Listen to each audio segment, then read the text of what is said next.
ये फिल्म 20 साल पहले शुरू होती है जब रूथ स्लेटर ने एक शेरिफ मैकवेलन को कत्ल करने का इल्ज़ाम आयद किया था। वाशिंगटन में इसके घर में एक गैर मामूली तशद्दुद की वजह से उसने अपनी 5 साला बहन को अलग कर दिया और फोस्टर होम में रखा। रूथ की मुकम्मल सज़ा के बाद ऑफिसर विंसेंट क्रॉस खवातीन की जेल पहुंच गए। रिहाई का अमर ऑफिसर विंसेंट के तहत था। दूसरे हिस्से पर कैटी, इसकी बहन जो कि एडॉप्ट होने के बाद कैथरीन मेलकम के नाम से जानी जाती है, अपने फ्रेंड्स के साथ गेट टुगेदर करके वापस जा रही होती है। ड्राइविंग के दौरान वो अपने ख्यालों में बचपन की यादों को देखती है, लेकिन वो इनको बयान नहीं कर सकती। ख्यालात बहुत खौफनाक थे जो इसे डिस्ट्रैक्ट कर देते हैं और दूसरी गाड़ी से इसका एक्सीडेंट हो जाता है। दूसरी तरफ रूथ ऑफिसर क्रॉस के साथ जेल के दरवाजे से बाहर आती है।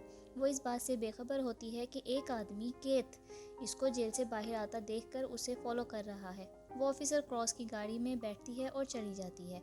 ऑफिसर क्रॉस उसे माशरे में रहने के लिए काम की वजाहत करता है और एक प्रोसेसिंग प्लांट का विजिटिंग कार्ड भी देता है। उसी दौरान अस्पताल में कैटी अपनी अडॉप्टेड फैमिली से मिलती है, वो उसकी हालत देखते हैं। दूसरी तरफ रूथ एलिजाबेथ डीआरएम हाउस पहुंचती है, जो कि एक जेल से रिहा होने वाली औरतों के लिए मामून पनाहगाह है। मालिक मकान उसको रूम में लेकर जाती है, जहां वो अपने 3 रूममेट से मिलती है। कुछ देर बाद केथ अपने छोटे भाई स्टीव से मिलने उसके काम की जगह पर जाता है और इसे बताता है कि रूथ जेल से रिहा हो गई है। ये दोनों पुलिस वाले के बेटे हैं जिसको रूथ ने मारा था।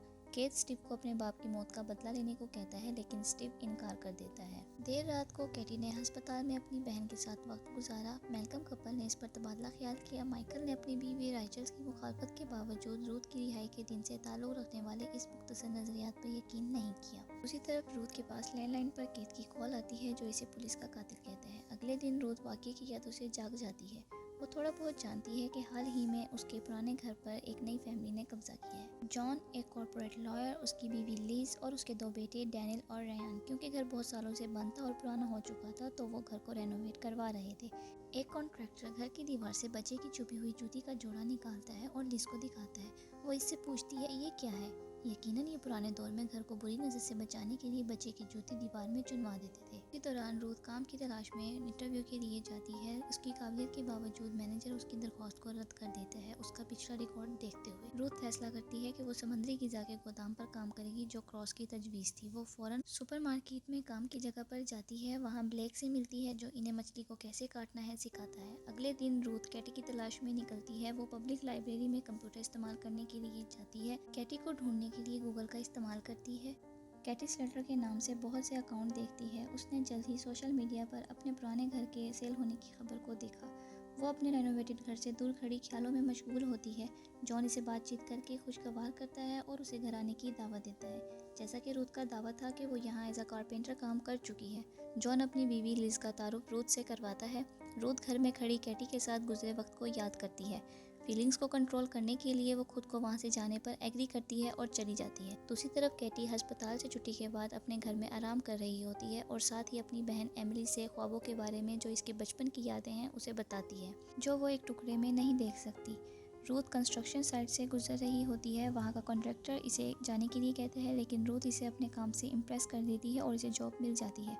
क्रॉस इसकी काम करने की जगह पर विजिट करता है और इसे खबरदार करता है कि इसके लिए ज़रूरी है वो कबूल करे कि इसने एक ऑफिसर का कत्ल किया है, अगरचे वो रोज़मर्रा की ज़िंदगी में ज़िंदा रहने की कोशिश कर रही है। बाद में वो जॉन को अपने केस के बारे में अपडेट करने के लिए कहती है, लेकिन ऑनलाइन न्यूज़ आर्टिकल में शेरिफ के कत्ल के बारे में जानकर वो कॉल को इग्नोर कर देता है।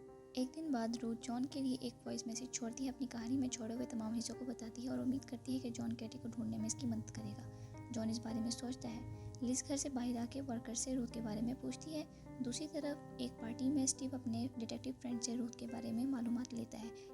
केथ अपने भाई स्टीव से अपने वालिद के कत्ल के इंसाफ की बात करता है। रात में लिज रूथ के बारे में जानकर जॉन से बात करती है, क्योंकि वो अपने बच्चों के लिए टेंस्ड होती है और वह चाहती है कि वो अपने बच्चे रूथ से दूर रखे और जॉन को भी उसकी हेल्प करने से रोकती है। अगली सुबह स्टीव अपनी बीमार माँ को देखने के लिए जाता है और वहाँ कमरे में मौजूद दीवारों पर लगी तस्वीरों को देखकर अपने बाप को याद करता है और केथ के एडवाइस पर गौर करता है। स्टीव रूथ के काम करने की जगह पर जाता है और मुआयना करते हुए रूथ से बात करता है, जो इसकी शिनाख्त से अनजान है।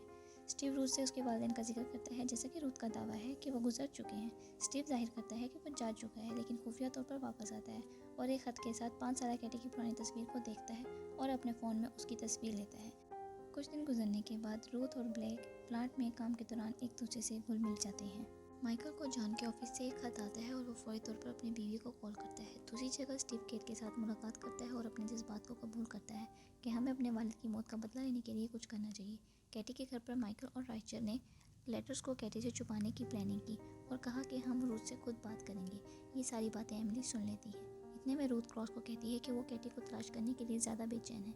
इस पर क्रॉस बताता है कि जॉन ने मेरे से कांटेक्ट किया कि कैटी के फॉस्टर पेरेंट के साथ मीटिंग अरेंज करवाएं। अगले दिन मैल्कम कैटी को स्कूल छोड़ने के बाद लॉ ऑफिस जाते हैं। वो जॉन की मौजूदगी में रूथ का सामना करते हैं और वो रूथ को मना कर देते हैं कैटी से मिलने के लिए, जिस पर रूथ इनसे गुस्सा होती है और वो मीटिंग छोड़कर चले जाते हैं। दूसरी तरफ एमिली अपने वालिदैन का सामान देखती है जहाँ से उसे रूथ के वो लेटर्स मिलते हैं जो इसने कैटी के लिए जेल में लिखे थे।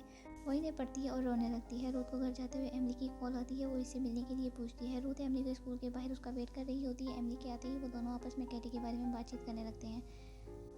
एमिली जाने से पहले रूथ से कहती है कि वो शाम 4 बजे कॉर्निश ऑडिटोरियम में उसकी परफॉर्मेंस देख सकती है। साथ ही साथ स्टीव एमिली के घर उसका पीछा करते हुए जाता है, ये सोचते हुए कि वो कैटी है। थोड़ी ही देर बाद वो घर चला जाता है और अपनी बीवी को ढूंढता है जो केट के साथ पाई जाती है। स्टीव गुस्से में केट से लड़कर अपनी बीमार माँ के घर जाता है और अपने बाप की पिस्टल उठाता है। रूथ जॉन के घर जाती है और उसकी बीवी लिज को सारी सच्चाई बताती है कि अनजाने में कैटी ने शेरिफ का कत्ल किया था जब वो 5 साल की थी। वो लिज से दरख्वास्त करती है कि उसे 4 बजे ऑडिटोरियम में जाना है कैटी से मिलने के लिए।